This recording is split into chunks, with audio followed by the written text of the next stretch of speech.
It's 5 o'clock somewhere. Texans Happy Hour. We got training camp observations. We got a guest today, y'all. And y'all better be on y'all best behavior.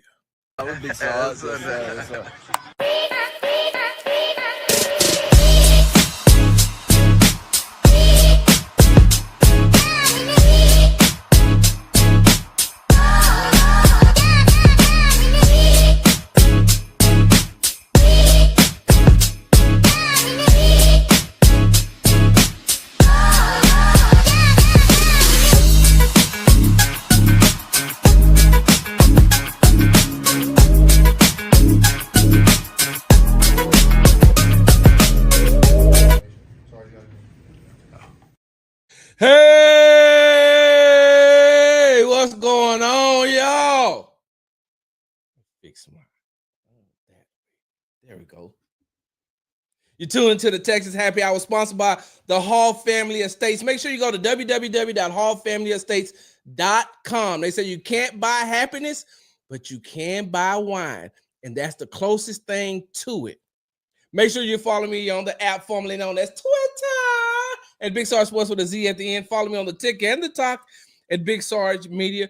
Make sure you are subscribed to the Texas Tailgate Talk podcast and YouTube channel, all one word, Texas Tailgate Talk. Shout out to the supporters who will help me get that together.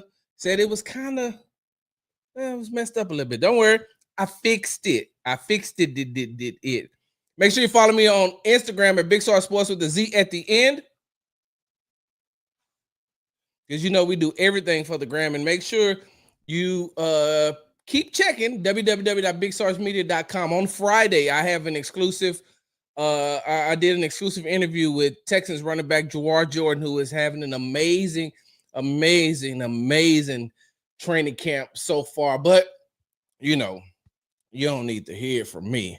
The next person that you're about to see that I'm bringing to the happy hour. Look, I brought a guest to the happy hour, and y'all, hey, look, hey, let's not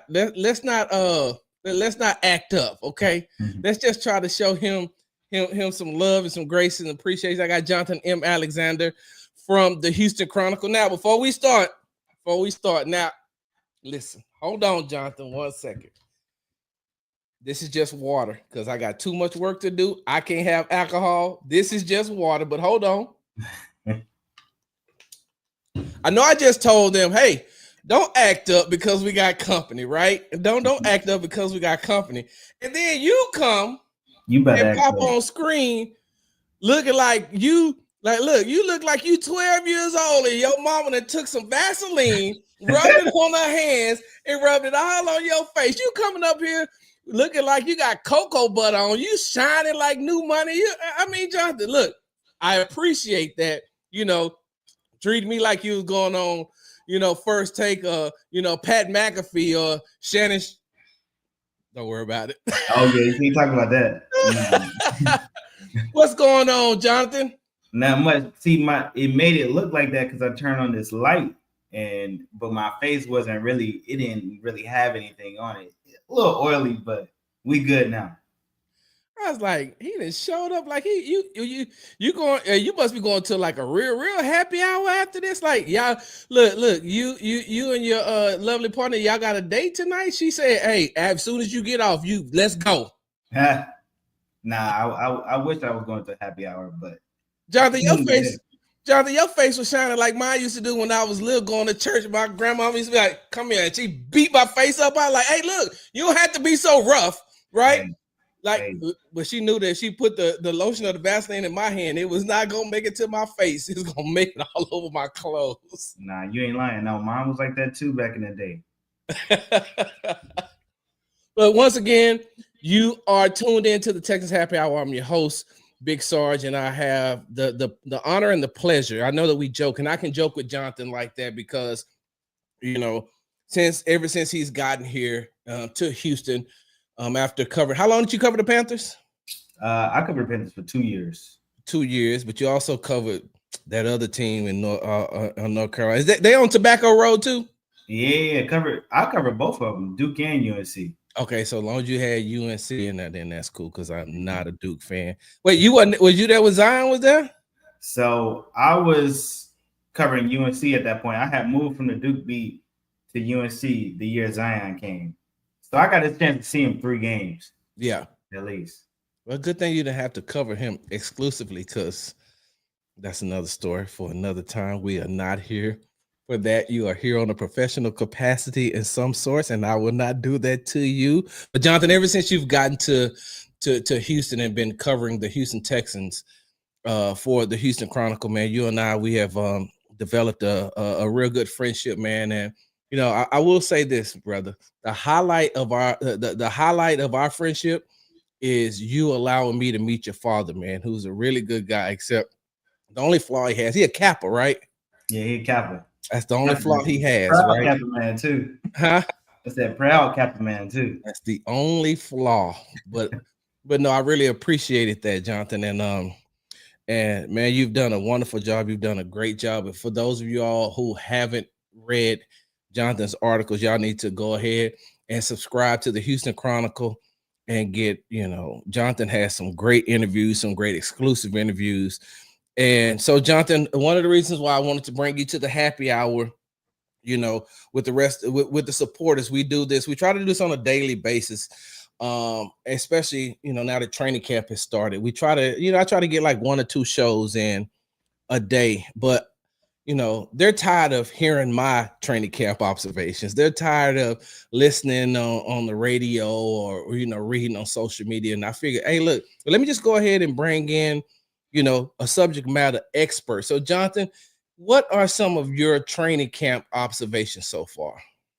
I mean, the biggest thing that keeps on ringing for me is Kalen Bullock, man. I've been really impressed with him. I figured he'd take a step up in year 2, but he's really been making some plays. I think he's got a couple of interceptions on CJ Stroud, has plenty of pass deflections. That pass deflection he had against Nico Collins to start training camp on Wednesday was really impressive. And I don't know if you were paying attention, you probably saw it, but you know how the Texans have really struggled against that deep post route. For the past 2 years. It looked like that same route that Nico ran. And Kalen Bullock was on top of it and deflected, got up high with Nico. And I hadn't really seen, that from a lot of the Texan safety. So I think he's going to be a really good player. He's among plenty of players who are playing well, but he's number 1 standout for me. When you got a chance to see him, Jonathan, I think that what stood out to me and what has stood out since OTA's minicamp and now the 7 days of training camp, the 3 days in pads. You talked about the play on Nico Collins, but can you talk a little bit more about his physicality? And it looks like he's taken on the same mindset as like a Jalen Petrie, like his best friend, Kamari Lassiter, CJ Gardner-Johnson, who I think that it comes in and steps right in and has that same type of mentality. But, one play in particular is when he broke up that pass play on Cade Stover by delivering that hit right in the middle of the field. I think that was like on the first day they had pads on. Have you seen, outside of his athleticism and his ability to track down the football, have you seen his physicality increase this year? Yeah, I mean, that was the one knock on him coming out of Southern Cal, that he wasn't a great tackler, didn't make hits. But I've seen him improve. I mean, he wasn't even bad when he started with the Texans. I remember in that preseason game, he knocked the ball loose from a player. But you've seen him continue to do that. I'm sure that's something that he worked on all offseason, how to make the proper tackle. I only see that improving because he's been intent. Him and Kamari Lassiter have been intent on working on all aspects of their game. They started working out a week after the season, and they said the only reason they took the week off was because the Texans training staff made them. So, he's definitely been improving that physicality and those ball skills. Yeah, one of the things that we've talked about on this show when it comes to safety Kalen Bullock is last season, and self-admitted that he was taking a lot of false steps and a lot of false reads, which is why he was getting beat on some of the deeper passes. I think that it was the first game against the Indianapolis Colts in Indy. I think he got beat for a deep pass because he took a false step And he said something that normally would work in college is not, didn't work in the NFL. Of course, it would not, but he had to improve on that. And Jonathan, how much of that physicality that he's added to his game do you think will help him in run support? I mean, yeah, it's gotta help him. I mean, he'll be the primary guy, kind of patrolling that backfield. But there are times where running backs get to the second level, so he's got to be able to tackle. He can't have missed tackles and allow people to run for touchdowns. So, that physicality is going to be important for him, and I only see that continuing to get better.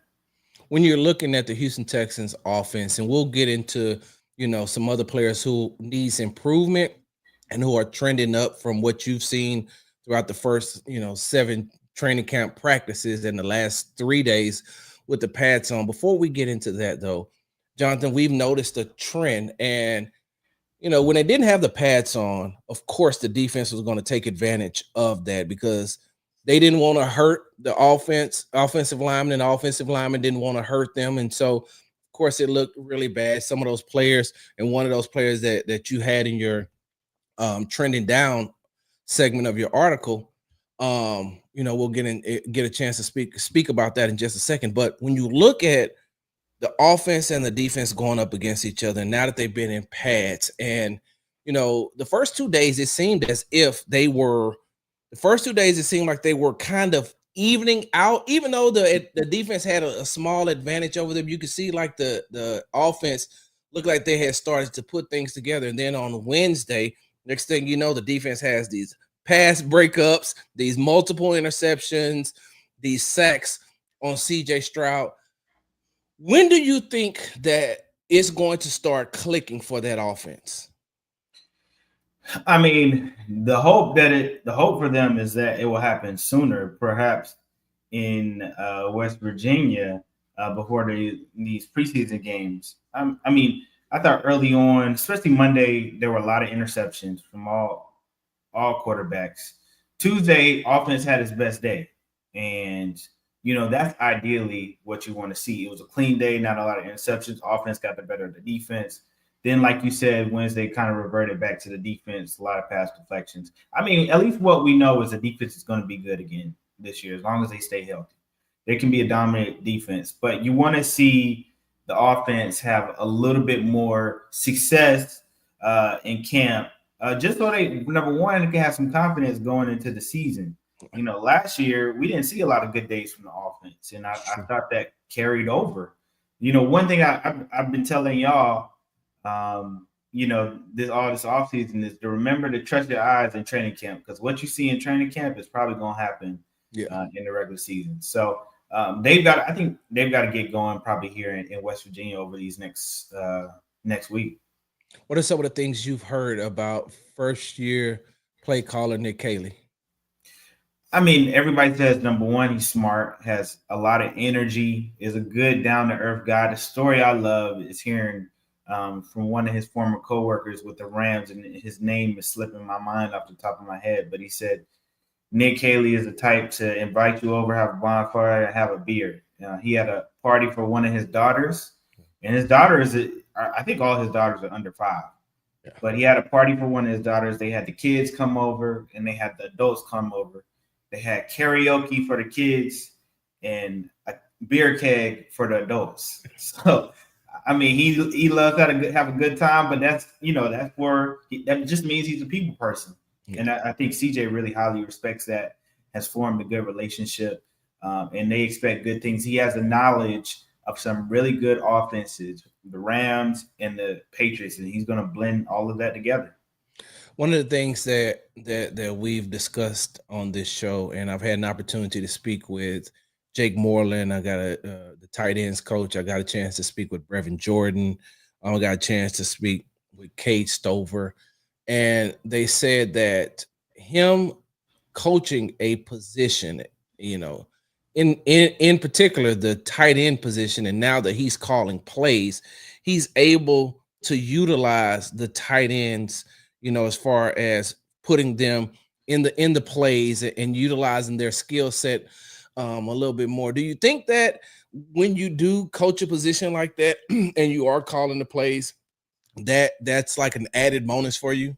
Oh, 100%. I mean, that was one of the biggest reasons D'Amico hired him. I mean, they were looking for a guy with experience if they were going to hire a position coach, but hiring a tight end, a guy who focused on tight ends was one of the best things because that person focuses when they're coaching tight ends. As you know how tight ends play, that person focuses on the passing game and the running game. That's what tight ends do. And Nick Haley has worked with the best of them. Rob Gronkowski, Martellus Bennett, really good tight ends, and he's helped make them successful. And I think that's going to only benefit guys like Dalton Schultz, who needs to have a bounce back year, and Cade Stover, who seems to be emerging, who I wouldn't be surprised if he becomes tight end number 1 at the end of camp. Wow. Yeah. Some of the fans have been thinking that exact same way too. I'm excited to see Cade Stover and Brevin Jordan on the field at the same time. I want to see what Nick Haley's going to do with them. And that's why I specifically asked the question I did to Brevin Jordan the other day about, we know that you had to rehab and get yourself better to start running and get your speed back up. But what did you do for your from the physicality standpoint? And how did you improve on your blocking? Because I envision that they will run some sets to whereas Brevin Jordan and Cade Stover is on the field together, and the defense won't know if it's run or if it's a pass. And I think that's what Nick Haley wants to do as far as using that tight end group, to trick them a little bit. Also, I will say this. I don't look, Cade has been getting a lot of run. Brevin has been getting a lot of run. And I think that has lit a fire under Dalton Schultz. The last couple of practices, he's been trying to do more and more. But I mean, I guess that's one of the things that we'll just have to see. And, that's having a tight ends coach, a former tight ends coach calling your plays is a good thing when it comes to play calling, but it may be a bad thing if he's like super, like he can evaluate that group and tell who's going to do what. Yeah. He'll know who's putting in the effort. Exactly. Once again, you're tuned to the Texans Happy Hour, sponsored by the Hall Family Estates. Make sure you go to www.hallfamilyestates.com for all your winery needs. They say you can't buy happiness, but you can buy wine, and that is the closest thing to it. We're joined by Houston Chronicle Texans beat writer Jonathan M. Alexander, who's shining like new money, put cocoa butter on just for you all to come on this show. Jonathan, I talked about the training camp observations. Now I want to ask you, who needs improvement? Wait, hold on. Before you answer that, because I wrote down a list of who you said. Yeah. And before you answer, I don't want to be rude, right? Because you're a guest. And I mean, you family to me, but you're a guest to some of the other people. You new to some of the other people, right? Jonathan, I don't want to be rude. So let me apologize up front by cutting you off. But I just want to go ahead and jump straight to Blake Fisher. Yeah. Somebody you had in your article, and I was like, I cannot wait to talk to him about Blake Fisher. Yeah. I just think Blake Fisher has really struggled even since the last bit of minicamp. You try to grade on a scale because he's going up against Will Anderson Jr., who's one of the best young defensive ends in the league. But I think Will Anderson Jr. had to consistently beat him. And then you get to these recent training camp practices, and Fisher has committed a couple of false starts, and they've taken him right out the game. And I think that directly contributed to him being on the second team offense. And he's done well against the second team offense, but he's losing those first team reps. And it doesn't appear that Ariante Ursery is going to lose that spot. A lot of people have said great things about him and his potential, and he hasn't made any big mistakes. Now, of course, he'll lose some against Will, but it hasn't been terrible. So that's why I have Blake Fisher as a person who needs to improve. I don't think the competition is over, but he's trending down right now. Jonathan, tell me if you saw the same thing in minicamp. I didn't count OTAs, but in mandatory minicamp, I kept looking at Blake Fisher, and I just noticed two things. One, he looked very small to be a right tackle. He looked like he needed to, put on some weight. And the couple of weeks that they were away before training camp started, looked like he may have put on some weight. But Jonathan, even though they were not in pads and they were just in jerseys and shorts, his fundamentals look off. And was I the only one that noticed that? I didn't pay attention to his fundamentals, but I also have a little bit of a theory. Kind of coming off last year, at the end in that playoff game, he was going up against one of the best defensive tackles in the NFL and Chris Jones, and kind of got exposed in that playoff game. And I think he was responsible for 2 or 3 sacks on CJ, and CJ was sacked 8 times. But in that press conference, D'Amico was not shy about his words. He said, if you're against somebody one-on-one, you got to win those one-on-one battles. And it makes sense that he was talking about Blake Fisher. And I wouldn't be surprised if Fisher, I'm sure if D'Amico is saying that out in public, you better believe he getting a hard hand behind the scenes. Yeah. So, I wonder if he was affected by that confidence-wise. Now, to play in this league, you got to have confidence regardless. You got to take that hard criticism. But I got to wonder if he's losing his confidence out there. And it's crazy to me because talking to him, you could hear he exudes confidence. Like when I'm talking to him one-on-one, I'm like, I can hear it. But then I'm like, well, it's also his second year. And he's in a new system, and he has, the one thing that he should thrive on though is that he still has Titus Howard and he has Cole Popovich, who I feel like is going to be, who's going to help turn that unit around. But maybe Jonathan, and you tell me if I'm wrong, maybe them putting Ariante Ursary in the right tackle spot is trying to light a fire up under him. I mean, yeah. I believe that they hope that will push him to work harder because he knows his position is far from safe. And they need him to be better because he's going to be their primary swing tackle, at least until Trent Brown gets healthy. And we don't even know how healthy Trent Brown will be when he does return. So they need Blake Fisher to be better. They need for his confidence to grow. They need for him to not commit penalties because that hurt them some last year. So, yeah, I believe that demotion to the second team is meant to light a fire into him.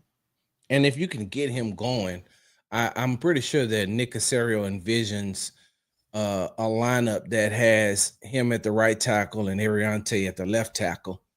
And I get those 2 young solid guys there for the future and then build from that.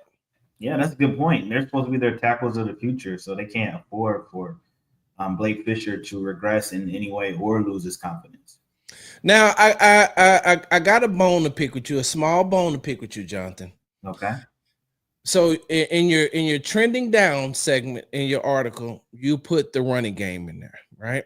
Mm-hmm. Put the running game in there. And I got a bone to pick with you because I'm like, can you really say that when there's so many new parts on that front? Like CJ has, when Jake Andrews is in that center, that's 4 new players that CJ is playing with. That's 4 new players that is getting used to a brand new system. 4 of them are getting used to a brand new team. I mean, Titus is there, but you're also going up against a front 7 that is top 3 to top 5 in the league. So after 3 padded practices, can we talk down? I'm not talk down. That's the wrong choice of words. Can we say that the running game is trending down and no Joe Mixon?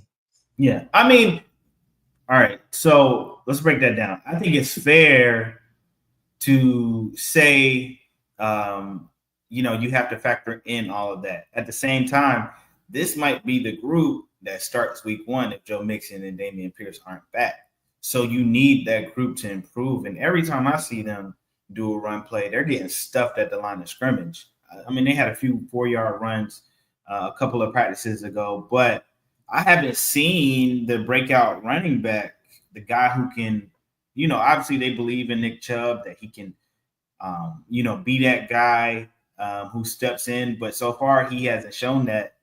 And, I think Jawar Jordan has looked good, but that has mostly been against the second team and in the third team. You probably want to see him against the first team just in case you have to lean on him. But as a whole, I don't think that they've opened up, the offensive line has opened up many holes. Titus Howard talked about that's one thing they want to improve. And I think the time is ticking. They need to show some improvement pretty soon, or I don't think many people are going to have confidence in the running game heading into the regular season without Joe Mixon.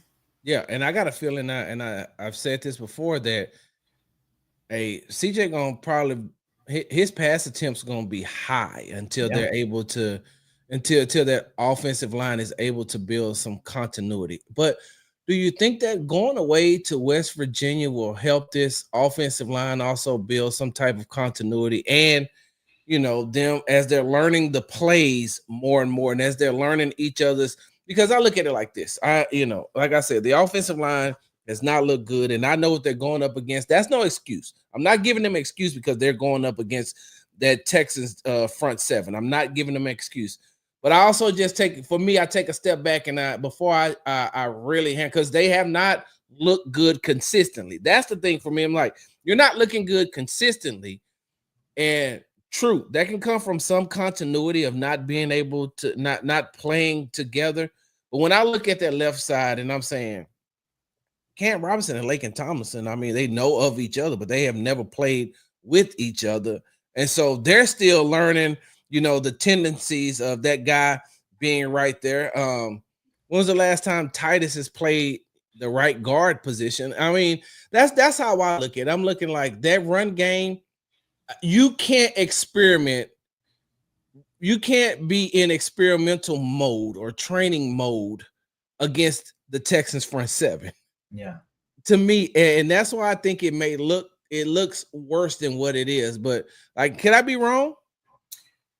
No, and I think that's why they have to solidify who their five are going to be. And I think they have a general idea of who that is, especially at least 4 out of 5 of the guys. Now they have to decide that fifth guy at center and allow that group to continue to play with each other. I understand Titus's words that there are going to be guys in and out of the lineup because injuries happen to offensive linemen pretty often.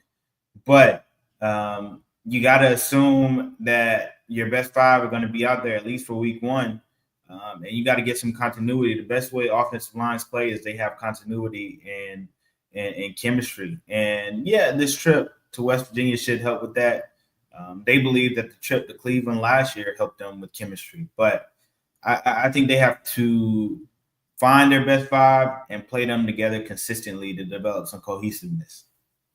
Once again, tune into the Texans Happy Hour, sponsored by the Hall Family Estates. We have Jonathan M. Alexander from the Houston Chronicle. Jonathan, before we go to the trending up portion of this show, do you have I want to ask this early because sometimes, and I hope people don't take this the wrong way, but sometimes as Black people, we'll be like assuming things or we'll just spring it on you. One thing I don't answer, Jonathan, the one thing I don't answer is, hey man, what you got going on this weekend? Man, my wife got a couple things planned for us. I think I got to run some errands. Why? You know why? Because I hate to help people move. I would rather cash app you money than to help you move. Like I'm at a point in my life, Jonathan. The last couple of times we moved, my wife she's like, hey, we got to get movers. Yeah. And I'm like, I hate moving. And when you say you ain't got nothing to do, that'd be the time where they be like, hey, well, I'm moving this weekend. Do you mind helping me? And now you don't want to hurt nobody's feelings, but because now you got a lot to them. But with that being said, that's why I'm asking you early. Will you have a couple of minutes at the end of the show to take some questions from the supporters? Oh yeah, I thought you was gonna ask me to help you move. Hey man, no, I don't want to mess up your glisten. Hey, I was about to say I got some plans this weekend. Might not get. I'm just joking. I help you, but yeah, I got time to answer questions. All right, and now since we talked about who needs improvement, because I always like to finish things on a good note, Jonathan. I like to finish things on a good note. Who's trending up? Well, of course, I mentioned Kalen Bullock for all those reasons earlier in the show. But other people I've liked, Jalen Reed, the rookie, the 6th-round pick. Whoa, stop, Jonathan. Hold on 1 second. Hold Yeah. on. And I'm only stopping you because Jalen Reed is a Texas Tailgate Talk fan favorite. Yeah. He's one of the guys I have been talking about since day one. Him and Jalen Smith. I don't know if you picked up on that when we be in the press conference. Like, damn, Sarge, how many questions you gonna ask about Jalen Smith and Jalen Reed? I'm like, cuz, man, I think that these guys are really doing good. So I'm like, when you said that right now, I'm just glad I ain't the only one who sees that. My bad. Yeah, he's been balling. And what I notice is he's always around the ball too, has really good instincts, especially for a rookie. I remember when they drafted him, he was viewed as a guy who was a potential 4th-round pick. So they kind of got him in a steal. I don't know exactly why he fell to the 6th round, but he's certainly playing like he's better than he was drafted. And they're definitely going to need him. I think he's really benefited from the fact that Jimmy Ward has been out. He's getting more reps. He has a better opportunity to make this team as well, because you got to imagine Jimmy Ward's probably going to be suspended at least the first 4 games of the season.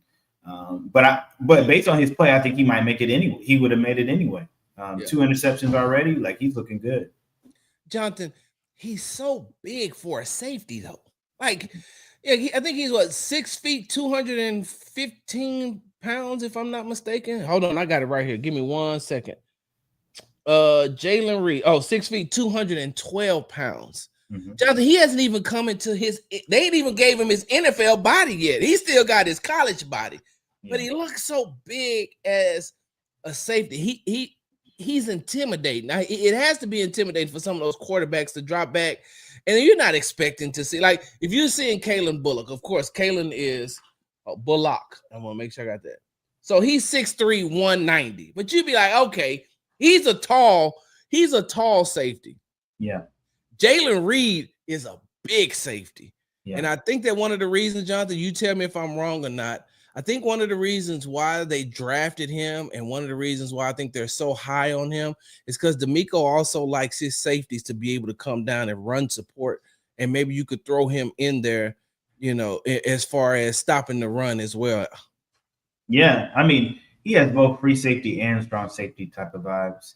I haven't seen him hit a lot, but I'm sure he can, just given his size. And they do rely on their safeties to come down in the box and stop the run. And they love to bring constant pressure. So you're going to need somebody who can do that. Jonathan, in your trending up segment of your article, you also talked about Jalen Noel.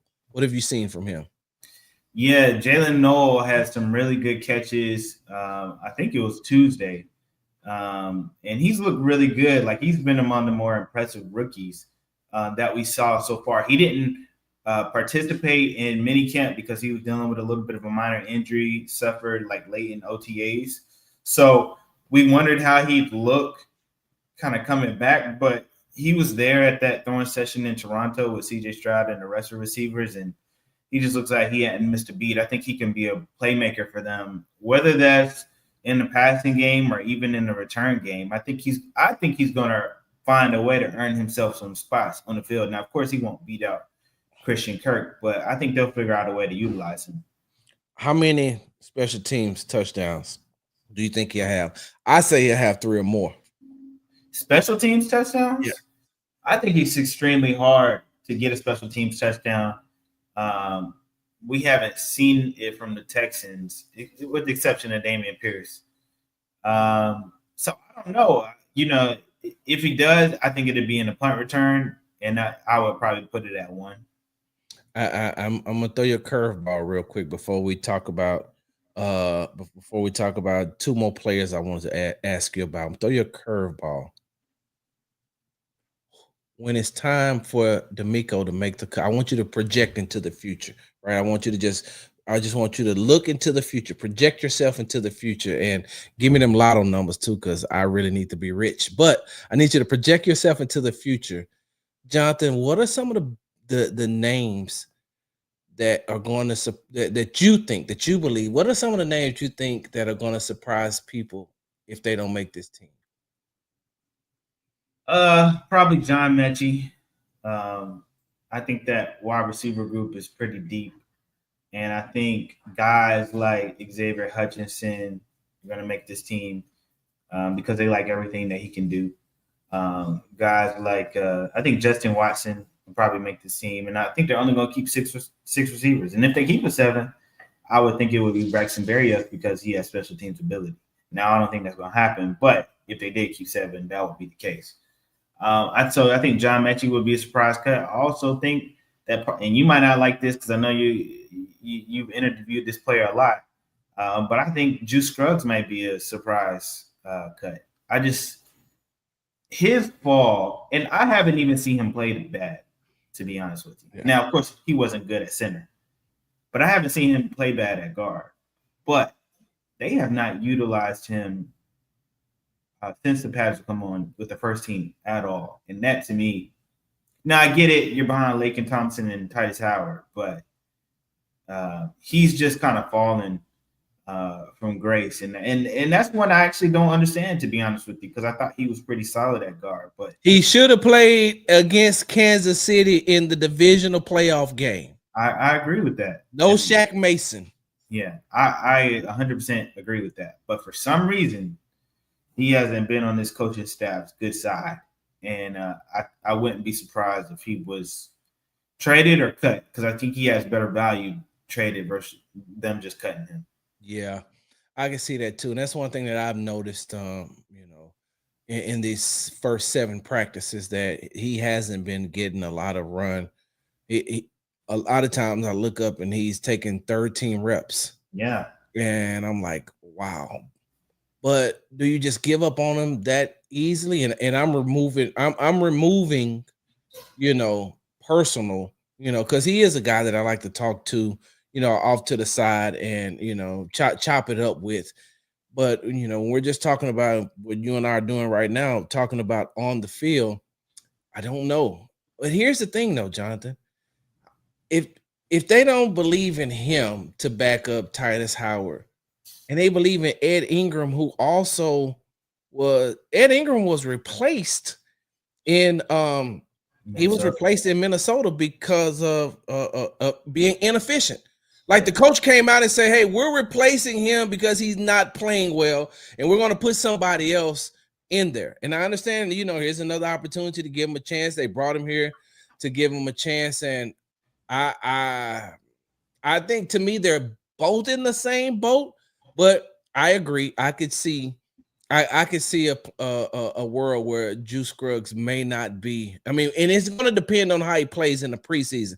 If he can get some reps in preseason games, and he can shine during preseason, maybe so. So you said John Mechie, who's another guy that I like, and I think he's come on here lately, though, Jonathan. He had a good pitch. Tuesday, he had the first 2 team drills were terrible for him, but then after that, he caught everything that was thrown his way. But it may be a numbers game. So John Mechie, Juice Scruggs. Is there anybody else? You don't have to tell me if you don't have another person. It's okay, because I threw you this curveball. No, I think they're going to benefit for some guys being hurt, guys who they can put on the IR, on the PUP list to start the season. I mean, I don't know if this is a surprise cut, but he's made the team the past 2 or 3 years. Kurt Hinish, I think there are too many defensive tackles for him to make the team. And he's on injured reserve, right? Well, physically unable to perform. Yeah. But when he comes back, I think he might be a guy they cut. I want to say Jake Hansen, but somehow he surprises me every year by making this team. Hey, man. Not that he's not good, but I just always pick him to be cut. And wait a minute, Jonathan. Jake played really good last season in the fielding role. No, he did. That's what I'm saying. Not to say he's not good. It's just I always, for some reason, pick him on my cut, on my roster projection, and I'm always wrong. But he is a good. I think that speaks to him, and a guy who they can rely on. You know who really loves Jake? Who's that? Frank Ross. Oh, well, that'll help you too. Right, because you get on Frank Ross's good side, then you're there. All right, Jonathan. The last thing I have for you. Last thing I have for you before. Hey, look, if y'all got questions, y'all drop the questions. Don't be shy now. When it's just me, y'all be dropping all type of questions. So now you got a subject matter expert here in Jonathan M. Alexander. Hey, y'all drop them questions over there for him too. They gonna wait, Jonathan. Look, they gonna act shy. They gonna wait till you leave and then be like, "Hey, Sarge, when you was talking about Blake Fisher, right? It's like he was just here. Why didn't you ask him?" That's So, funny. so then I'll see you at training camp practice tomorrow. I'll be like, "Hey, Jonathan. So I got some questions." Like I'll be like, "So Jonathan, I got some questions, right?" So username 147 wants to know. Yeah, y'all better ask him now. But the last thing that I have for you is, so on the Texas Tailgate Talk podcast that I did on Thursday morning, Jonathan, this narrative about CJ Stroud is just weird to me. This narrative that, oh, he may still, he still may be lingering from that shoulder injury that he had last season that he played through. He's not getting a lot of reps. He doesn't look good passing the ball deep. And I'm saying to myself, like, this is weird. So the way I look at it, and like I said, you're here and you could tell me if I'm wrong, tell me if I'm right, or if I'm halfway wrong, halfway right, as far as your opinion is concerned. You tell me. I look at CJ and I say, this is a young man going into his third year in his second offensive system, playing with four brand new offensive linemen that he hasn't played with before, playing with two rookie wide receivers, playing with another wide receiver in Christian Kirk, who's a veteran, but CJ's never played with him. He's learning the offensive system. You got to learn what everybody else is doing. Brevin Jordan is back. Now Nick Caley is a play caller. He's used to hearing Bobby Slowick's voice and him calling the plays the last 2 years. He got to know what everybody on the offensive side of the ball is doing, on top of going against a top 5 defense on the defensive side of the ball. And so 7 practices in, 3 in pads.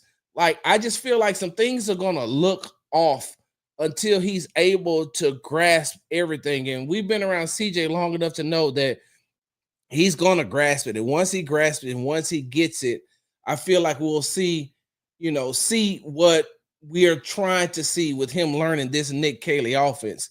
But do you think it's kind of too early to start observing him like, oh, he ain't doing this, he ain't doing that, blase this and blase that, because of those factors? Or does it sound like I'm giving him too much of a pass?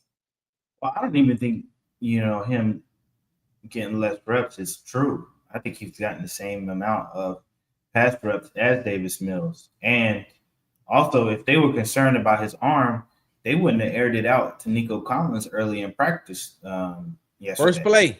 First play. So, Nick Caley and D'Amico Ryans have been extra careful with CJ Stroud when he had the sore shoulder earlier in the spring. So they would never let him air it out like that. So I disagree with that notion. I think people are trying to, create, more than what it is. And I think he's fine. Now, of course, the shoulder soreness has always been a problem for him. So it's something that they'll have to manage throughout the year. But I'm not concerned about CJ Stroud's shoulder right now. That's what I say too. I'm just like, hey man, we're talking about the franchise quarterback. And what I mentioned earlier was, I was like, if you're counting reps on how many reps CJ getting, how many reps Davis Mills getting, how many reps Slovis gets, and how many reps Mertz get. So now I'll take a step back, and if this is the way that you want to do this thing, so now I will retort and ask you this question, not you per se, but the person and the people who are saying this, right? So you think it's a quarterback controversy then? If you don't think CJ's getting enough reps, or that he's not getting enough reps at quarterback, so are you telling me that you think that it's going to be a quarterback controversy? Is CJ Stroud not the franchise quarterback anymore? Is he not quarterback one? Like, you see what I'm saying, Jonathan? That just sounds weird to me. Yeah. I mean, I disagree with everybody making a big deal out of it. I think they should just calm down and trust the process and see what happens in the regular season. All right, man. I'm gonna take a couple of these questions because I know you probably, with the way that your skin is glistening, you probably got to do a mud bath or something. Sarge, I don't even think I got no lotion on my face. Hell, I got to put extra lights just so I can be seen on camera. So, I got a lot of lights in this room. I need your skin routine, man, so I could be glistening. It's like, what ain't number Vaseline? Is Woody Marks getting any reps? Yeah, he's been getting some reps, especially got some yesterday. He was like the third running back behind Nick Chubb and Jawar Jordan. And so he got a lot of reps, had some opportunities too. They threw him a couple of balls. I think he had one drop, but had I recall one good run that he had. I think it was like 7 yards. So yeah, he's getting reps. Jonathan, what do you think about EJ Speed? I think he's playing his way into the starting lineup behind Aziz and Henry Toto. We just hadn't seen Christian Harris, and if he continues to be out, which I did see that Nick Caserio said that he could come back within the next few days, or it's getting close for him. I could see EJ Speed passing him on the depth chart, and maybe as the season goes on, you rotate those guys. But EJ Speed hasn't made many mistakes. He's been there the entire offseason, and I gotta think that they'd be impressed with that. Now, the thing about EJ Speed is he struggled in pass coverage with the Colts. So I think these preseason games are going to want to see how he does that in those situations. Yeah, and when we get an opportunity to have you back on the show later on in the preseason, I'm going to ask you what you think about Jamal Hill, but you don't have to answer that right now. But I do want to get your thoughts on that. Mm-hmm. Jonathan, can you see Nico playing some plays in the slot? And wait, before you answer that, this question comes from when I said that. I don't know if you've seen the clip that I put out, but on Thursday's show, I said Xavier Hutchinson is not just conceding that number 2 wide receiver spot to Jaden Higgins. He's not just giving it up; he's competing for it. And I said that when you take a look at it, Xavier Hutchinson at Ohio, Xavier Hutchinson at Iowa State was Jaden Higgins before Jaden Higgins. Mm-hmm. Like, he has those same accolades coming out of college that Jaden Higgins does, and I equated it to getting one toy, and getting one toy at Christmas, and then 2 years later getting the same toy. Yes, this toy is brand new, and this toy is 2 years old, but it's the same maker, same color, does the exact same things. And so when we got into that conversation, we said, so he brought up, I think it was Darius who brought this up about, could you see a set where there could be Higgins on one side, Hutchinson on the other side, and then Nico Collins in the slot? I don't think we'll see. I think we could see that. I just don't think we'll see a lot of it, just like we didn't see a lot of it last year. I think Nico has been at his best when he's been on the outside, but I don't think they're opposed to that. I think they have just too many slot receivers. Yeah, like Christian Kirk and Jalen Noel are 2 slot receivers who will probably get a lot of playing time. So I just don't think there'll be a lot of opportunities for Nico to play in the slot. And if he does, though, John, that's a big slot receiver. Yeah, for sure. But I mean, they could probably take advantage of what he can do, because slot corners tend to be a lot smaller. Yeah. So there may be potential opportunities for them to utilize those mismatches. Couple of more, Jonathan, and I'll let you get out of here. Any thoughts on Kaylee's performance during camp? I mean, I think it's been solid. He's schemed up some really nice plays I've seen. And obviously the players really respect him. I think that was one of the knocks on Bobby Slug. Not that they didn't respect him, but, I don't know that they saw him as an authority figure. Yeah. Even when he tried to do that. So I think Nick Caley has done a good job commanding the offense, and we'll see how it looks in the first few games. Derek asks, Jonathan and Sarge, do you two see the offense getting better or have gotten better? I was asked this question earlier on Thursday, and my response was, I haven't seen enough of it. If this was Bobby Slowick's offense in the third year, I would have 2 other years to compare it to, but I just haven't seen enough of Nick Caley's offense to know how good the offense is at this point. Like, they're still installing the offensive playbook. They're still putting in place. So I know that I can't answer that question because, from a I just can't, because I don't have anything to compare it to. I don't even have anything from Kaylee's past previously of him calling plays on what to look for to use as a blueprint to say, well, when he called plays for this team, this is how they looked, and with this talent that they have with the Texans, this is how it looks. So I can't answer that question yet. Yeah, I mean, I agree. I mean, we have to see this offense versus different competition, and but having said that, I don't think the offensive line can be any worse than it was last year. And if they're any better, then I think the offense has the potential to be definitely be improved, because the people that they replaced them with good players. Christian Kirk is a good player. Jaden Higgins is going to be a good player. Jalen Noel is going to be a good player. I just think the biggest factor for the offense in particular is that they stay healthy. They're going to need Joe Mixon, and they're going to need Nico Collins.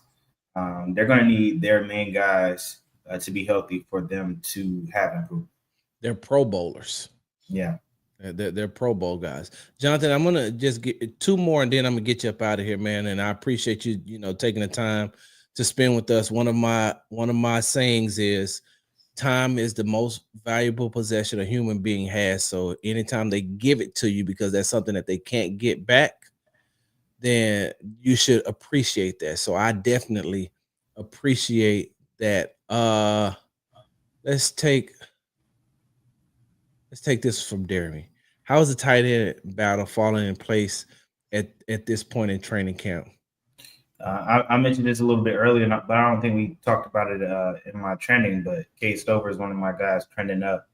I didn't even get a chance to agree with Sarge, but I agreed when you said I think Dalton Schultz has kind of been coming along pretty lately, last 2 practices, and maybe he feels the pressure of Cade Stover really playing well. I think so.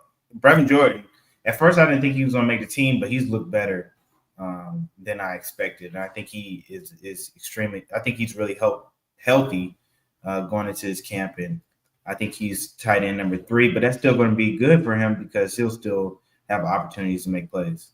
Yeah. And the last one that I have for you, Jonathan, is Jonathan, is there a way that Christian Harris could see himself as a trade deadline casualty due to his lack of availability? Woo! I mean, I wouldn't be surprised if that ended up happening, because you got to look at it. They have not re-signed him to a deal, and he hasn't been available. He wasn't available last year. So if they feel like they're not going to re-sign him, then the best thing for them to do is to try to get compensation for him, especially if Aziz, Henry, and EJ Speed are playing well and aren't injured. And then you got Jake Hansen on the back end, and Neiman, the new linebacker. So, I think that they believe in Christian Harris when he's healthy, but if he's not as available, then I could see them see him being a guy who's on the chopping block. Yeah. This isn't questions, but I mean, Sideline Sarah is a friend of the show, big friend of the show. I just want to put her comments up so you can see what she's saying. It says on the insiders with NFL Network, Mark Ross was at training camp yesterday, and it was interesting to hear him say Dalton Schultz, the tight end, might lose his job to Stover. And she said, I wonder if he heard that from someone with the Texans. She said she can get a clip of it, but didn't want to put that. So she said she wondered if he heard something from the Texans, and that's something, I mean, that's something that we can talk about. I think that we'll have a better assessment. And I've been saying this. I think we'll have a better assessment of what we're going to see from this team once they get to West Virginia. Once the open practices are done, they get there. There's only them, just like it was in Ohio. They get an opportunity to take that next step. Because I know, Jonathan, I know you and I and DJ Bieneme from ESPN. One of the things that benefited us as far as our observations and our analysis was being in Ohio and being able to watch them. And it just looked like a totally different, training camp practice when they were there. Yeah. So, well, I mean, I'll to address Sideline Sarah. I mean, I mentioned this at the top of the show. Yep. That I wouldn't be surprised if Cade Stover was tight end one. In regards to Mark Ross, I'm not sure whether he's making an inference, whether he's speaking with his eyes, because I think Cade Stover has outperformed Dalton Schultz in training camp. And I think you also got to look at how Dalton Schultz played last year, particularly in the playoffs. He wasn't a great blocker. He gave up 3 sacks. Yeah, gave up a number of sacks, and his effort didn't look the best. And Cade Stover is not, I mean, you got to think about it too. Nick Caley is evaluating people from the ground up. He's not taking what people have done in the past. And Cade Stover is a hard worker. He's going to block, and he's been improving his receiving as well. So I think you can take all of those factors and say, yes, it is possible that Cade Stover emerges as tight end number one. I mentioned this on my TikTok that I posted an hour ago, or a little bit more than an hour ago. So yeah, I mean, I believe that wholeheartedly too, that it's quite possible. I'm going to tell you why I believe that it's possible with Cade Stover is because, one, he came back stronger, and I think that had a lot to do with what he explained to us about, working on the farm in the off season. And, Cade Stover is just country strong, period. He's country strong. But his mentality, and before I even talk about his mentality, a lot of people don't realize that when Cade Stover used to be like a linebacker or something, and then converted over to being a tight end. Then when he was at Ohio State, go back and I'm not talking about you, I'm talking to the supporters. Go back and look at some film or some tape from when Cade Stover was at Ohio State. Jonathan, they picked him up. They pulled his hand out of the dirt sometimes and lined him up like a wide receiver. Yeah. And one of the questions that I asked him last season was, being around all those great wide receivers that you were around when you were at Ohio State, what did you pick up?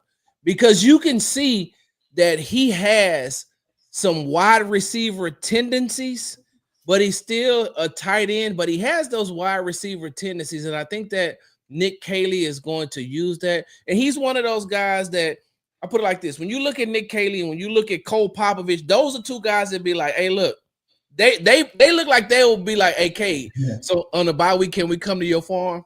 Yeah. We're not coming to hang out. We want to come help work.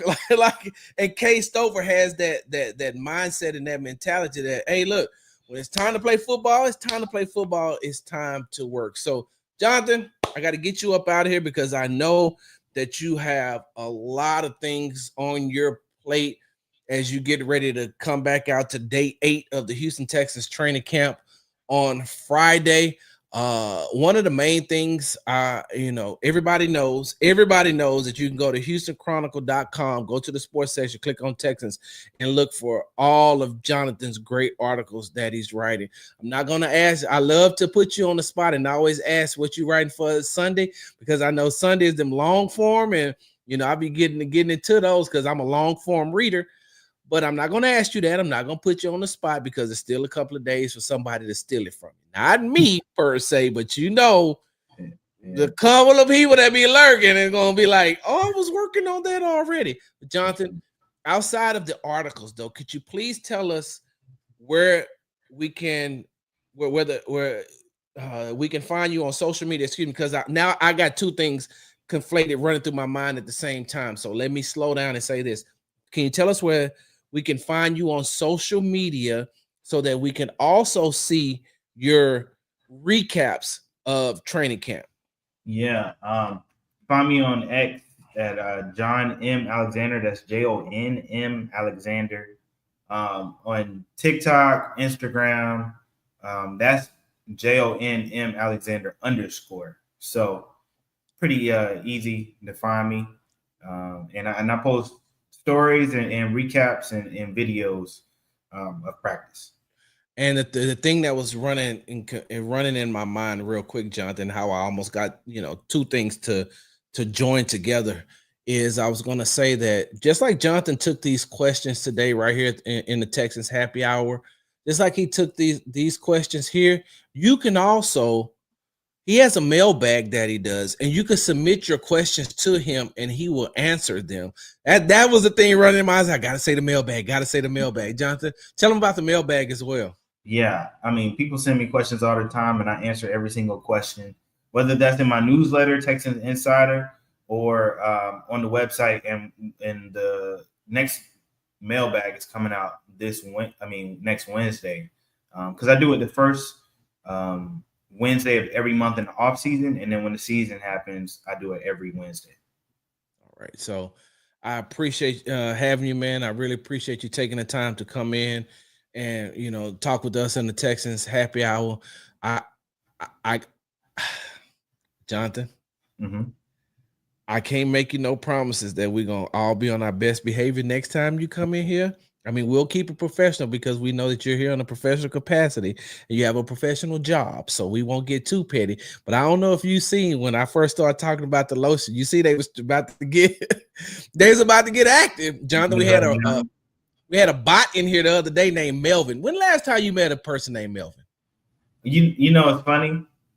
One of my best friends' name is Melvin. Now we don't call him Melvin, but we call him DJ too. But his name is I do know one person named Melvin. His grandmama named him, or his granddaddy. Somebody old named him. I was like, they don't even make Melvins no more. I was like, Melvin, don't you need to step out and smoke your Newport or something, or Benson and Hedges? You know what? I think he's a junior or the third, and that's why. Hey, it's like, Melvin, don't you got some corn liquor that you need to be finishing up on? Anyway, Jonathan, thank you, man. I appreciate it. I will see you on Friday. Appreciate you. All right, man. All right, y'all. Oh, wait. I ain't going nowhere. Y'all give me a second. Let me take the head off,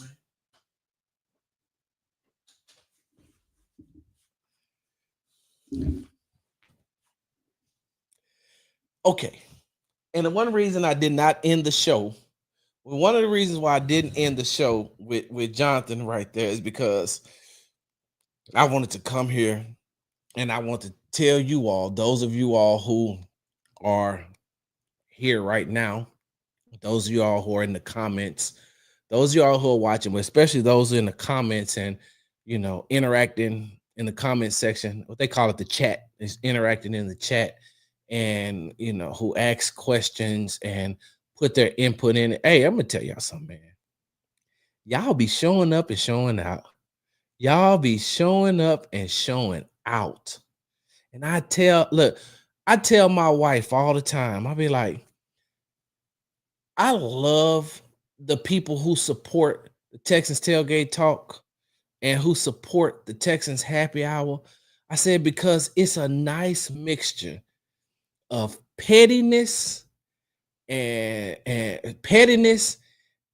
smart football fan and fans who watch the game and people who watch the game and people who have insight on the game.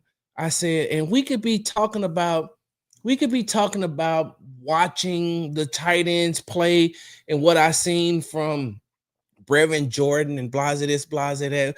We could be talking about that. And then next thing you know, we'll be talking about how nasty corn dogs are or something. I don't know. I'm just freestyling right here. But I love the fact that it feels, it has a family feel to it. That's why I have increased coming. For those of you all who don't know, this is the second show of the day. I did a show this morning. And then I came back and I did a happy hour and we had company, of course, and I want to make sure because I was going to record. I was going to record that that interview with Jonathan. And then I said, nah, I can edit whatever we do live. And I said, Jonathan, do you want to record or you want to go live?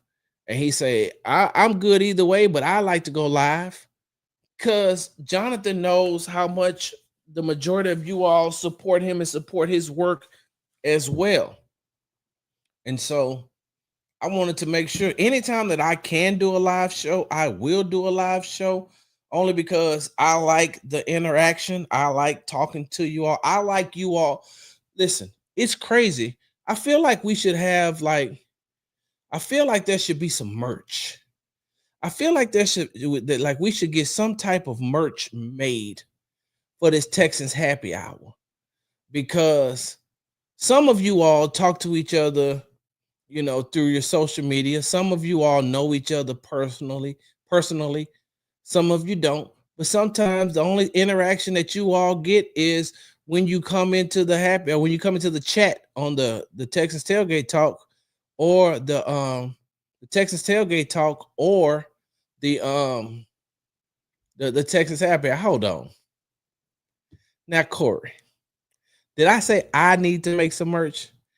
I listen, I ain't trying to and I know you just joking around, but no, Corey, I feel like it should be some merch that should be made. And I mean, I'm not trying to make a dollar.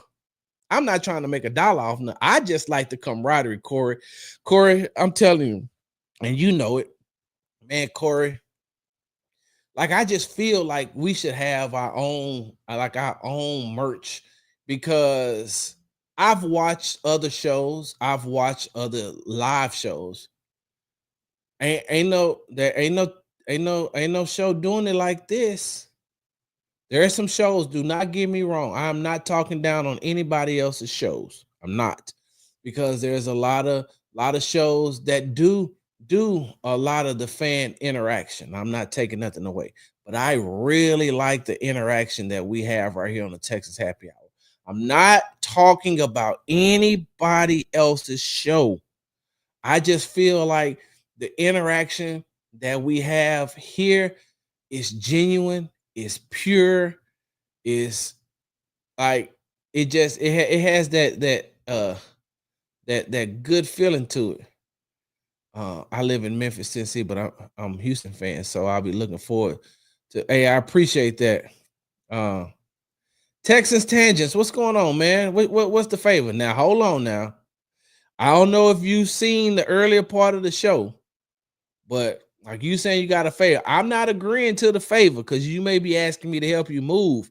And that's just something. Look, real quickly. I know I can't be the only one. Am I the only one that don't like to help people move? I would rather help you pay for movers.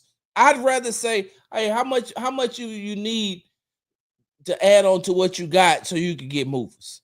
That's why I never ask. I never answer. Don't ever ask me, hey, so what you doing this weekend? I'm gonna always give you the generic answer. I don't know. I gotta check with my wife because she runs my schedule too. She runs our schedule. And so I'm pretty sure we got some errands to run. We gotta do this because I need to hear why you're asking me this. I don't say, nothing, man. I'm just chilling this weekend. I ain't really got too much to do because I've left myself open now for you all to come back and say, hey, can you help me move? What? Help you move? For some pizza? For some pizza. I'll buy you something to eat. I buy my own self something to eat. Some pizza. I'm gonna start saying, hey, I'm chilling. I ain't really got nothing to do. Hey, can you help me move? Yeah, sure. $150 an hour, minimum 3 hours. $150 an hour, minimum 3 hours. I bet you that stop your ass from asking me to help you move. And I ain't saying that's what you that's what you ask. That's what you say. I appreciate that, Corey. that wine is your merch. Kinda, I guess. So the two people that you see sponsoring this show, Laurel Williams from Easy Honda, was sponsors the Texans Tailgate Talk show. Laurel Williams from Easy Honda. Make sure y'all look her up if y'all need a car. Like, she really, I ain't just trying to hustle you.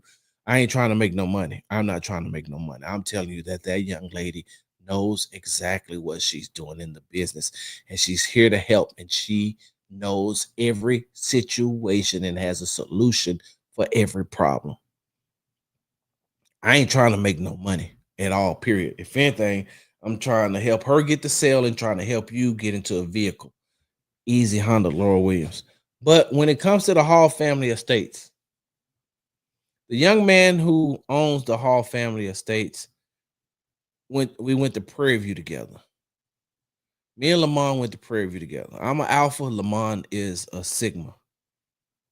And I had one or two more offers as far as sponsorship was concerned for the Texans Happy Hour.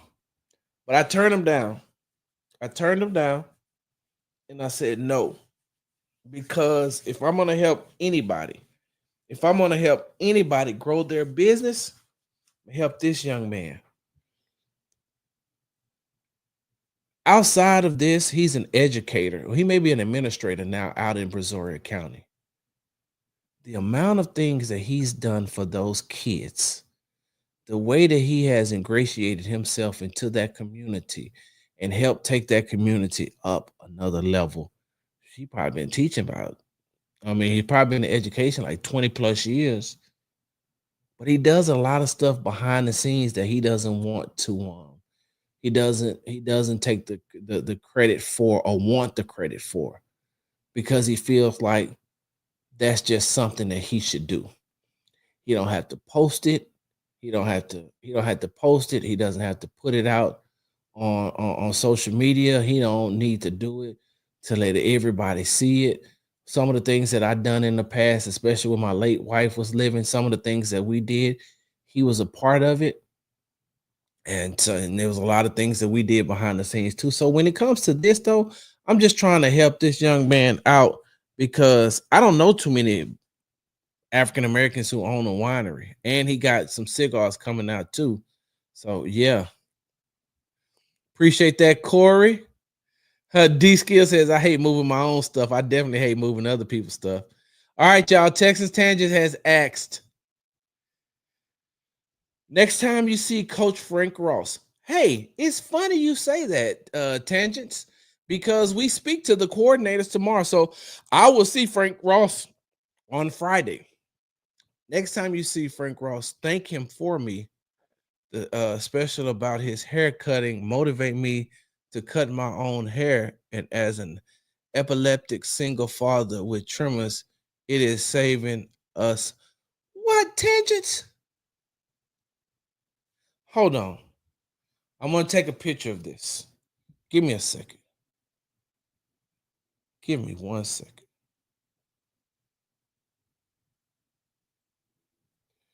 Tangents, I didn't know that, brother. I didn't know that. And on my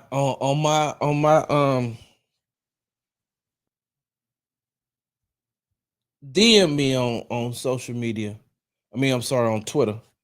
DM me, man. Just DM me your first name so I can make sure that I keep you and your family in my prayers, man. I never knew this, man. I never knew this. Jesus. I feel like I need a drink now. But on the flip side, it's very motivating, man. And Frank, because Frank's a crier. Hey, look, ain't nothing wrong with that. I cry too. Hey, I'm a crier too. Especially, I get emotional in my old age. Frank gets emotional. So when I show, I'm gonna show Frank this, and I'm gonna tell you what he said. Texas Tangents, make sure that you are. So tomorrow, Friday, the happy hour gonna be a little late, y'all. Oh wait, hold on. Sorry. Friday, the happy hour is going to be early. I'm going to try to get it out to you all as early as I can because the Rockets have a community event tomorrow with Steve Francis. So, I not only cover the Houston Texans, I cover the Houston Rockets too. So I'm gonna get out to their back to school community event. And so I have to do that, and that's from 4 to 7. And then after I finish that, it's date night. Because I leave Sunday morning and I'll be gone for a week. So I'm taking my wife out on a date on Friday night. So the Texas Happy Hour will be early. I'll give you my day 8 observations. So tangents, I'm going to make sure that I show Frank Ross that on tomorrow, Friday, on Friday, on Friday. I want to make sure that I show him that on Friday, and I will give you his response. I will give you his response. Frank Ross is a really, really good guy. He's a really good dude. So, yes, I got you, tangent. I got you. I got you. Y'all be careful, dude. Kind of off. Now I'm definitely going to try them cigars. Let us know when they drop. For sure, Romanis. For sure. Queenie says, good job, Jay. My husband is also a functioning epileptic, so I can honestly say I'm proud. What? Okay. Okay. Y'all hold on for a second, man. Y'all hold on for a second. Thank you. I love his passion. All right, y'all listen. All right, so I'm about to talk about something else that's not sports related. So if you want to take this time to go ahead and leave, I appreciate your support. I appreciate you being here at the Texas Happy Hour. I appreciate you taking the time to listen to Jonathan M. Alexander from the Houston Chronicle, give his observation from Texans training camp throughout the first 7 days and the last 3 days in pads. I don't want to hold you. What I'm about to talk about next has nothing to do with sports. And so if you want to leave right now, I definitely understand and I appreciate it. And I will be back. I brought me a brand new some brand new equipment that I'm going to test out and try tomorrow at on Friday at Texas training camp. So I can't wait to use that. So, and I got those videos will be dropping. I have videos that will be dropping. So I understand, for those of y'all who don't want to, the second part, this part I'm about to talk about before I get off here ain't got nothing to do with sports. Not one thing to do with sports. It has nothing to do with the Texans. It has nothing to do with the Texas organization. I just reading these comments right now. I got to say something. All right.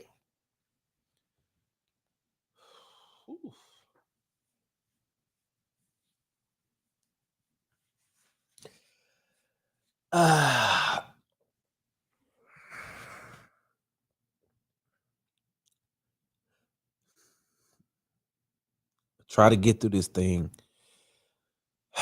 without getting emotional. I'm gonna try to get through this without being emotional. That's why I told you if you're only here to hear my Texans take, you might want to leave now because what I'm about to talk about has nothing to do with the Houston Texans. Okay, I'm trying to do this thing. You got it, Sarge. You got it. You got it. You got it. You got it. Okay. So reading what Texas Tangents, reading what Texas Tangent talked about and how Texas special teams coach Frank Ross inspired him to cut his own hair. And for those of you who don't know, Frank been cutting hair since he was in college. But he does that event that he does to help out the less fortunate. He has an event he does every year. I think this is like his 3rd year doing it. But Texas Tangent talked about being an epileptic single father. And then Queena, says that her husband is a functioning epileptic. And then Tay says one of his twin boys is epileptic, and seeing you do what you do tangents is motivating. So the reason why I say that is because, especially, what tangents just talked about, and then what Queena talked about, and what Tay talked about. A lot of people don't realize I have the utmost respect. I have nothing but the utmost respect for caretakers. It is so hard being a caretaker. And one of the main reasons why it's so hard to be a caretaker is because you're watching your loved one struggle, and there's nothing that you can do about it but try to be there for them as much as you can. And we, as the caretakers, we want watching our loved ones go through what they're going through, and we want to take that pain away. We want to take whatever they're suffering from. We want to take whatever their diagnosis is away. And the reason why it's so emotional for me, and because I'm like, it's caretakers don't get like, when I get rich, when I become rich and famous, I'm gonna make sure that I do something for caretakers, because you're watching your loved one suffer from something that you can do nothing about. Well, my late wife Jamila, 37 years old, 36, 37 years old, 37. I gotta go back and look. To be diagnosed with stage 4 colon cancer, that has metastasized over your body in a year. 37 years old, 4 kids, 2 grandkids.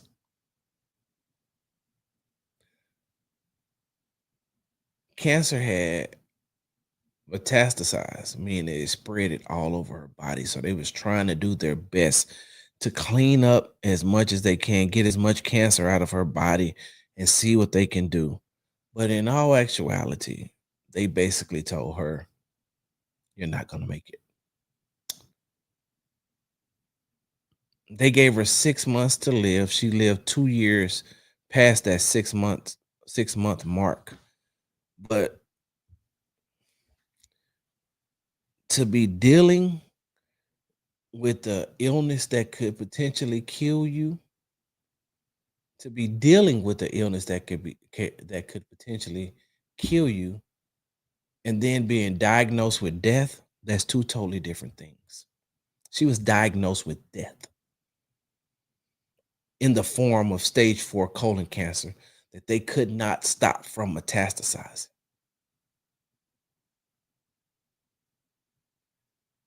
They told her at one point, we think that we may be able to stop it.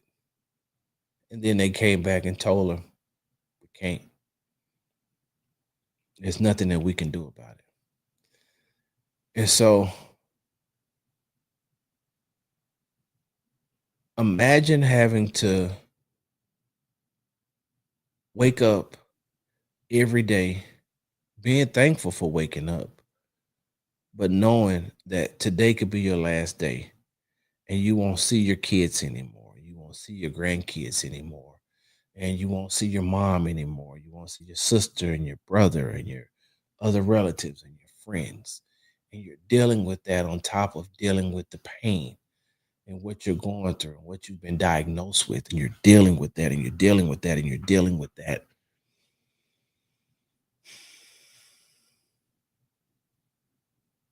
And you also have a caretaker. So on the other side of everything she was dealing with, I'm watching her die slowly. And it's killing me on the inside because there ain't nothing I can do but pain management. There's nothing I could do but pain management. And you get to a point where you can't go out anymore. I gotta help her back and forth to the bathroom. I gotta make sure she eats. I gotta make sure she's taking her medicine on time. And being a caretaker is hard. It's hard work because you love them so much and you're willing to do whatever it's gonna take to help them. But you're also like, I want to take this away from you.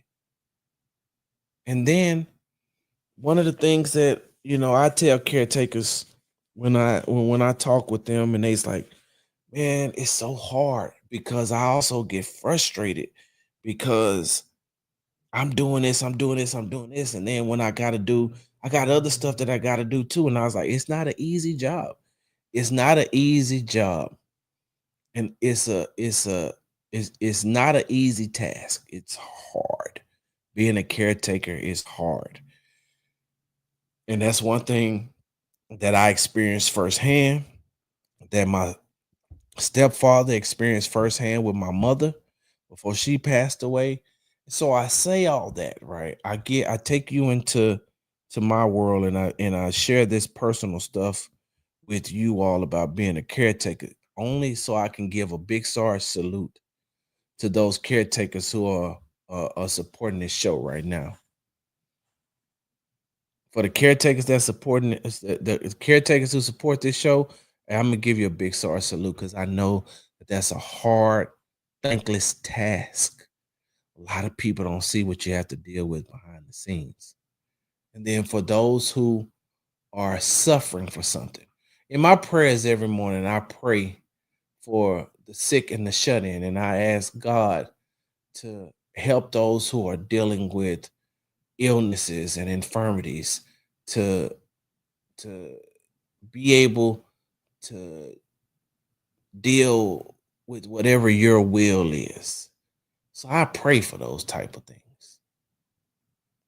I didn't mean to get churchy on you. I didn't mean to get sympathetic. I gave the warning that I was about to talk about that, but man, y'all are some of the strongest people that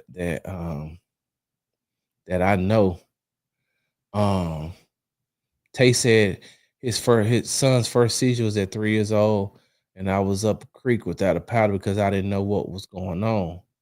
Deverick, I didn't know that you were epileptic, and Deverick says he's epileptic and been dealing with seizures and tremors uh since I was 8 after losing my father in a car accident that you was in with your father. Man. Ooh. Tay says, you proven that your diagnosis don't define you, Tangent. Keep that rocking and doing what you do, man. We rocking with you, boss, for sure. For sure. Big Sarge salute. And I'm gonna get that out to him. I'm gonna get that to Frank on Friday. He needs to see this. He needs to see how he's motivating people. And a lot of things that we do. I'll put it like this. If it was left up to Frank, I had a conversation with his mom and his wife at that event. And they looked around and they said, this is great. But if it was left up to Frank, he just do it and keep it moving. He just do it without anybody knowing that he's doing it and just keep it moving. And a lot of people do things like that. A lot of people just do things and keep it moving. That's why when I do things, to help people, whatever the case may be, I don't need it. I don't need to talk about it. I don't need to post it on social media. I don't need to put no videos, no pictures up. Because I feel like one of the worst things that you could do sometimes is throw the camera up in somebody who's dealing with something unfortunate. You trying to do it you doing it for the gram, and all the while this is somebody who's suffering from some unfortunate situations. So I'm gonna tell you this story, and then I'm gonna get off. I'm gonna get up out of here. So the other day, right? The other day, I was at the Nike outlet, and I'm telling you all this story because one, you never know who you're going to meet, and it takes nothing to be kind to one another. Yeah. Like it takes nothing to just be kind. It takes nothing to be kind to one another. It takes nothing to be kind to one another. Um, I was at the Nike outlet and I had a bag. And as I was walking by, the bag hit some boxes, and one of the boxes fell off the shelf. So I turned around. When I turned around to look at what I had knocked down, there was a young lady there. She was 10 years old. She 10 years old. She was there. It was her, her mother, and her older sister who was like 16, I guess. So when I turned around and looked, the youngest must have looked into my eyes and say, "Oh, this old man does not want to bend down." And in my mind, I was like, "Man, I don't want to bend down because I'm hurting." I've been at a training camp. I didn't want to bend down. But that young lady, when I turned around, by the time I turned around, that young lady was picking the box up off the floor, and putting it back on the shelf. And I said, "Thank you so much. I appreciate that." And she was like, "No problem, no problem." So I get up to the front. And I'm just telling you all this story. This ain't something I'm putting out. I'm not telling you this story. I don't need no pats on the back. I'm not looking, I'm not looking for no clout. I'm just telling you it takes nothing to be nice. And, it takes nothing to help people. Because this was a single mom, and I could tell because I come from a single parent household. So I get up to the front. And so as I'm in the line, the the mother and the oldest sister are like into the lady's clothing, and the 10-year-old is like standing in front. So as I'm walking through, I was like, "Hey, did you find you ain't find no shoes?" She was like, "Well, I did, but they was too expensive." I said, "What you mean they was too expensive?" She said, "The ones I want, they cost too much money." And so her mom and her sister was walking up, and I said, "Hey ma'am, how you doing?" And she's like, "Hey, how you doing?" Very friendly mother, very friendly older sister. And I said, "You are raising this young lady the right way." I said, "I knocked a box down over there, and she bent down and picked that thing up and put it right back on the shelf. And I really appreciate that." And she said she's always been that way. She always wants to help. She says, and some people, will acknowledge it and say thank you. She said some people don't even say thank you. She said, but she's been helpful like that her whole life. I said, and I said, I would like, she said that she can't get no shoes because they too expensive. And her mom was like, "Well, I have these in the bag." And she pulled some out. And I was like, "Okay. Well, I'm gonna pay for these." She's like, "We got these." I was like, "I'm gonna pay for these." I said, "And you go back there and you get you one, two pairs. I don't care. Go back there and get the shoes that you like. Get the ones that you like. And if you see another pair back there you like, you get them too." And her mom looked, and I was like, I'm appreciative of that, of what you're doing. I'm appreciative of that. And the mom looked at me and she was about to cry. And I was like, "Hey, don't start crying up in here because then you're gonna make me cry." And then these people who know me up in here, Sarge, they're gonna be like, we seen Sarge crying the other day, man. I ain't no ugly cry like that dude that be, but I don't mind shedding a couple of tears." So the young lady looked, and the mom was like, "Are you sure?" I said, "Yeah." I said, "I'm gonna step out of this line and I'm gonna be right over here. And you go back there and you find the shoes that you want," because they were also school shopping, right? So these are back to school shoes too. And so go get whatever shoes you want. So she went back there, she got the shoes. Her mama brought them back up there. Her mama was in line because they were getting some other stuff. I paid for the shoes. He's like, "You want these in separate?" Because I was getting some stuff too. He's like, "You want these in separate bags?" I was like, "Yeah," because she need her own bag. I ain't gonna take her stuff home. And so we laughed about it. And um, she got the shoes, put it in the bag. They put them in the bag, paid for the shoes, gave them to her. Mom was like still so emotional. And I say, ma'am, you ain't got to worry about it. I didn't tell her my name. I didn't say nothing. I just did it. And I told that young lady, I told that little 10-year-old young lady, hey, don't ever change. Keep being who you are. What's up, Showtime? Keep being who you are and doing what you're doing, because that's going to take you far in life. You never know who's going to acknowledge it, but you keep doing it. I said, everybody may not do what I just did, but I did it because I'm grateful, because you didn't have to do that and you did it. And you needed to be rewarded for doing the right thing. Everybody doesn't do the right thing. Shh. That time I turned, mom was in tears. I said, I gotta go. Appreciate it. Hey, good luck to you in school. I'm out. You're not finna make me cry up in this Nike store. Not one I frequent all the time. Are you crazy? I ain't finna cry up in here. Nope. Nope. Nope. And nope. Man.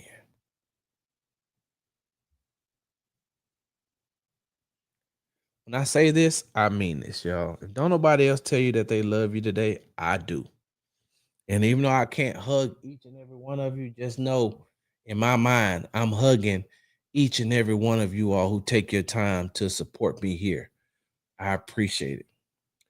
You've been tuned to the Texans Happy Hour, sponsored by the Hall Family Estates. Make sure you go to www.hallfamilyestates.com. Follow me on the app formerly known as Twitter at Big Sarge Sports with the Z at the end. Make sure you follow me on TikTok at Big Sarge Media. Follow me on Instagram at Big Sarge Sports with the Z at the end. Please subscribe to the Texans Tailgate Talk podcast and YouTube channel. Texans Tailgate Talk, all one word. And